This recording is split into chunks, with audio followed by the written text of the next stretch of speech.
Selamat siang teman-teman. Siang. Sebelumnya, terima kasih atas kesempatan yang diberikan kepada saya menjadi moderator pada presentasi pertama di minggu ini. Nah, materi pembahasan pada presentasi kali ini adalah tentang pembentukan persekutuan yang akan dipresentasikan oleh kelompok 1. Sebelum kami memulai presentasinya, ada baiknya kami memperkenalkan diri terlebih dahulu. Sebelumnya perkenalkan, nama saya Christopher Samuel Oki. Di sini saya berperan sebagai moderator. Saya Rina sebagai pemateri 1. Saya Isenjaki sebagai pemateri 2. Saya Cynthia Winata Butar sebagai pemateri terakhir. Ketiga, saya Andi Nurlainur sebagai pemateri terakhir. Nah teman-teman, mungkin kita langsung saja kepada materi yang akan dipresentasikan. Untuk yang pertama, saya berikan waktu dan kesempatan kepada. Baik, pertama-tama kita ke pengertian persekutuan. Persekutuan itu atau partnership merupakan suatu gabungan atau asosiasi dari dua individu atau lebih untuk memiliki dan menyelenggarakan suatu usaha secara bersama-sama dengan tujuan untuk memperoleh laba. Next. Izin pendirian persekutuan. Badan usaha persekutuan memerlukan izin khusus dari instansi pemerintah sebagai berikut. Persekutuan adalah perusahaan yang tidak berbadan hukum, yaitu perusahaan yang menurut sifatnya dan bentuknya memiliki tanggung jawab yang luas secara pribadi. Perusahaan persekutuan yang tidak berbadan hukum yaitu firma dan CV. Bentuk perusahaan yang diatur dalam KUH Dagang yaitu persekutuan firma atau FA dan persekutuan komanditer atau CV. Selanjutnya akan dijelaskan oleh pemateri selanjutnya.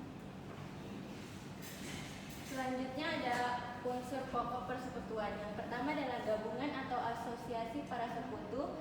Sebagai suatu asosiasi dari beberapa sekutu atau individu, maka persekutuan tidak dapat dipisahkan dengan kesepakatan atau perjanjian, yaitu perjanjian untuk memiliki dan mengelola persekutuan.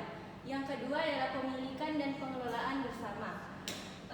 Di dalam persekutuan harus selalu dituntut adanya kebersamaan, yaitu persekutuan dimiliki bersama, persekutuan dikelola bersama, kalau ada risiko tanggung jawab bersama, kalau memperoleh laba dibagi bersama. Yang ketiga ada tujuan untuk memperoleh laba. Laba dibagi secara adil menurut rasio atau metode pembagian laba yang telah disepakati. Selanjutnya ada tanggung jawab persekutuan. Yang pertama itu ada firma. Firma merupakan badan usaha yang didirikan bersama oleh dua orang atau lebih, di mana tiap anggotanya bertanggung jawab penuh terhadap perusahaan. Yang kedua ada CV atau Commanditor Venoscan, yaitu persekutuan merupakan suatu usaha yang didirikan oleh dua orang atau lebih yang sebagian anggotanya memiliki tanggung jawab penuh terhadap perusahaan dan sebagiannya lagi memiliki tanggung jawab yang terbatas. Selanjutnya akan dilanjutkan oleh kawan saya. Selanjutnya ialah karakteristik persekutuan, di mana yang pertama adalah umur terbatas atau limited life. Umur persekutuan itu terbatas sehingga suatu waktu dapat bubar dan berdiri persekutuan baru. Kemudian selanjutnya tanggung jawab. Tanggung jawab persekutuan berdasarkan yang tertera dalam surat perjanjian apakah sekutu tersebut aktif atau sekutu pasif. Kemudian yang ketiga adalah kepentingan sekutu. Kepentingan sekutu ini ialah dalam perusahaan memiliki kepentingan antara lain pembagian laba rugi yang tertuang dalam surat perjanjian. Tentang besarnya pembagian laba rugi tersebut apakah berdasarkan presentasi modal atau berdasarkan yang telah disepakati pada para sekutu. Selanjutnya, cara penyerahan modal dalam sekutu. Yang pertama, di sini ada 3 cara. Yang pertama adalah uang kas atau cash, di mana di sini ilustrasinya adalah Adam dan Ibra ingin mendirikan persekutuan, masing-masing menyerahkan uang tunai sebesar 300 juta dan 500 juta. Untuk jurnal persekutuannya adalah kas masuk 800 juta, modal Adam tertera 300 juta dan modal Ibra adalah 500 juta. Kemudian yang selanjutnya non kas. Untuk contohnya sendiri adalah Nuh dan Bima ingin mendirikan persekutuan, di mana Nuh menyerahkan uang tunai sebesar 250 juta dan Bima menyerahkan ruko senilai 790 juta. Untuk jurnal persekutuannya adalah kas masuk senilai 250 juta, ruko 750 juta, yang dimana kas tersebut adalah modal Nuh dan ruko adalah modal dari Bima. Kemudian yang ketiga adalah menyerahkan neraca perusahaan perseorangan. Persekutuan dapat dilakukan dengan cara menyerahkan modalnya berbentuk neraca perusahaan perseorangan. Setelah itu dilakukan penilaian kembali dengan nilai wajar yang telah disetujui oleh para sekutu. Pencatatan atas penyerahan neraca perusahaan dengan dua metode, yaitu yang pertama persekutuan menggunakan buku baru, yang kedua adalah persekutuan menggunakan buku lama, yaitu neraca perusahaan perseorangan dilanjutkan. Kedua metode tersebut akan menghasilkan laporan keuangan yang sama pada persekutuan yang baru. Kemudian materi selanjutnya akan dijelaskan oleh pemateri selanjutnya. Baik, terima kasih. Mungkin saya akan menambahkan yang di bagian cara penyerahan modal di metode menyerahkan neraca perusahaan perseorangan, di mana contoh dari metodenya itu persekutuan menggunakan buku baru. Ilustrasinya bahwa persekutuan dalam bentuk firma oleh Elang, Kirana, Rima dengan nama firmaker. Di sini terdapat bentuk laporan posisi keuangannya. Dari bentuk laporan posisi keuangannya ini diperlukan penyesuaian, di mana penyesuaian ini telah dibagi ke dalam tiga. Yang pertama, penyesuaian terhadap piutang usaha sebesar 41.500.000 dihapuskan dan penyisian piutang tak tertagih sebesar 5%. Yang kedua, persediaan barang dagang ditetapkan dengan harga pasar 200 juta. Dan yang ketiga, kendaraan dengan seharga 225 juta rupiah dan perkiraan akumulasinya penyusutannya dihilangkan. Selanjutnya, baru yang terakhir itu cara penyerahan modal dalam sekutu, itu mengenai pembagian laba rugi. Pembagian laba rugi persekutuan harus dicantumkan dalam akta pendirian persekutuan. Apabila tidak dijelaskan, maka pembagian laba rugi akan dibagi sama di antara para sekutu. Umumnya laba rugi dibagi berdasarkan cara-cara di bawah ini. Yang pertama itu dibagi sama, dibagi berdasarkan rasio melalui perbandingan, dan yang ketiga dibagi berdasarkan rasio modal yang diserahkan mereka dalam perjanjiannya. Yang keempat, bunga diberikan atas modal sekutu, sisanya dibagi berdasarkan perjanjian. Yang kelima, gaji atau bonus diberikan pada jasa sekutu, sisanya dibagi berdasarkan perjanjian juga. Dan yang terakhir, bunga atas modal sekutu, gaji atau bonus diberikan pada jasa sekutu, sisanya dibagi berdasarkan perjanjian. Contoh dalam cara-cara pembagiannya itu, yang pertama itu laba rugi dibagi sama. Ilustrasinya, firma KAR pada tahun 2019 memperoleh laba yang akan dibagikan sebesar 75 juta. Mungkin contoh soal ilustrasinya bisa dibaca sendiri ya teman-teman. Saya akan menjelaskan cara penjurnalan saja. Jurnal atas pembagian laba tahun 2019 oleh PT Firma KAR.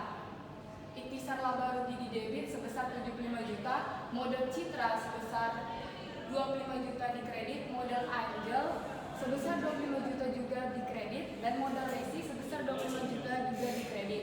Nah, cara yang kedua yaitu laba rugi dibagi berdasarkan rasio atau perbandingannya. Berdasarkan soal di atas, Firma KAR tahun 2019 pembagian laba rugi berdasarkan rasio dari sekutu modal sebagai berikut. Citra dibanding Angel dan dibanding rasionya dengan 2:3:2. Dengan perhitungannya bisa kita lihat di atas ini. Citra 200 juta 2/2/7 itu artinya dibagi ya. Dan selanjutnya juga Angel begitu juga dengan Rosi. Jadi jurnal yang dibuat setelah diketahui rasionya ini baru dibandingkan dengan labanya tahun 2019, laba per sekutu. Jadi didapatlah hasilnya. Ini rasionya didapat 700 juta. Baru labanya ini masing-masing 75 juta per tahunnya. Baru laba persekutunya itu juga tetap sama 75 juta. Jadi harus ada kesesuaian di sini juga nanti. Dari sini akhirnya ke sini. Nah, lanjut ke jurnalnya. Iktisar laba rugi di debit sebesar 75 juta dan di kredit modal Citra sebesar 21.428.571 rupiah, dan selanjutnya modal Rp32.142.857 dan modal bersih Rp21.428.571. Mengenai jurnal atas pembagian laba ke kas para sekutu, sama seperti yang tadi, dari modal yang didebitkan barulah keluar kasnya sebesar 75 juta. Sekian dari saya, mungkin saya kembali kepada moderator. Baiklah, terima kasih untuk teman-teman presenter yang telah mempresentasikan hasil diskusi dari kelompok tersebut. Nah, mungkin sesi selanjutnya adalah pertanyaan.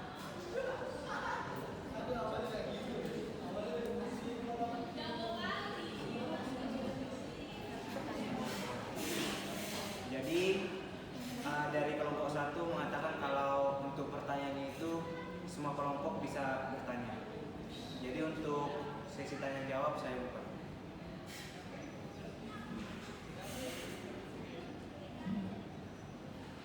Oke, saya persilakan saudari J. Terima kasih moderator atas kesempatannya. Saya Jelita dari kelompok 3. Di sini saya mau bertanya, apabila salah satu mitra mengundurkan diri, maka bagaimana perlakuan akuntansi untuk langkah penyesuaian modal persekutuan dan gambar jurnalnya itu gimana? Terima kasih. Terima kasih untuk saudari Jelita atas pertanyaannya. Mungkin teman-teman yang lain.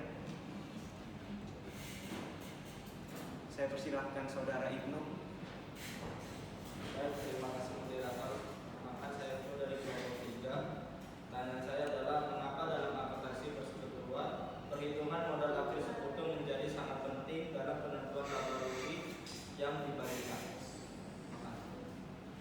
Baik, terima kasih kepada saudara Ibnu atas pertanyaannya. Mungkin selanjutnya, mungkin kepada saudara Ibnu bisa diulang pertanyaannya kembali.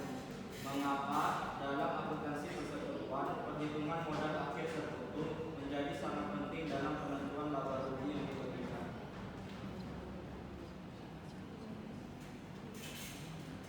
Baik, terima kasih kepada saudara Ibnu.